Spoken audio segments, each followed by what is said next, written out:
আসসালামু আলাইকুম দর্শক।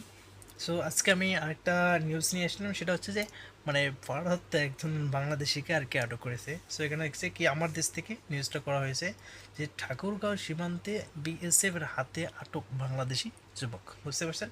সো দেখা যাক এখানে কি বলছে আরও, যে ঠাকুরগাঁয়ের নাগরভিটা সীমান্তের 3-7-6-4 নম্বর মেইন পিলার এলাকা হামিদ নামের বাংলাদেশি এক যুবককে আটক করেছে বিএসএফ।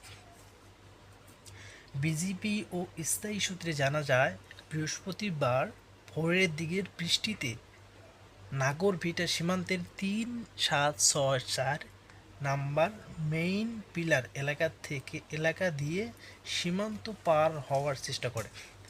এ সময় ভারতীয় সীমান্তের নোম্যান্স ল্যান্ড পেরিয়ে ভারতের 100 মিটার ভিতর থেকে তাকে আটক করে বিএসএফ, বুঝতে পারছেন? মানে একশো মিটার ভিতর থেকে আমাদের যে বাংলাদেশি ভাইটাকে এটাকে কি আটক করে।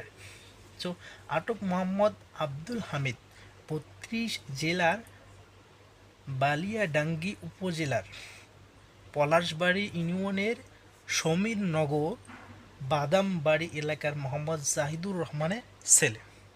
কি বলছে যে 32 জেলার বালিয়াডাঙ্গি উপজেলার পলাশবাড়ি ইউনিয়নের সমীরনগর বাদাম বাড়ি এলাকার মোহাম্মদ জাহিদুর রহমানের ছেলে।